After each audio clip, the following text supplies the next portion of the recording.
Yan, good morning guys, good morning po mga kasangkap. Welcome po sa aking channel LGLOY Reality TV.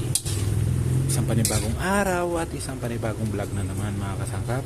Ayan, for today's video, nagluto po tayo ng chop suey recipe. Smells good and yummy taste.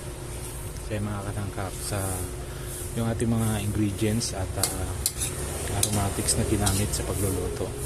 Siyempre sa ating aromatics meron tayong gumamit tayo ng luya, sibuyas, bawang, pamintang buo, on the spot nating dinurog, red bell pepper, gumamit din tayo. Sa ating gulay meron tayong cauliflower, repolyo, tsaka pechay bagyo beans, and sayote carrots. Yan po yung ating sa ating sahog, naglagay tayo ng hipon at atay ng manok mga kasangkap. Sa ating panimpla na ginamit, gumamit lang tayo ng asin, konting magic sarap, at naglagay tayo ng shrimp cubes pangpaangat sa lasa nitong ating shrimp. Napakasarap mga kasangkap.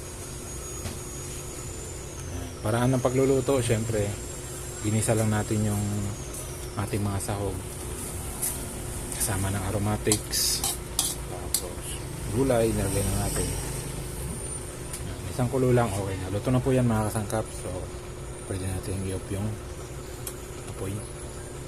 Yan guys, thank you for watching. See you on my next vlog.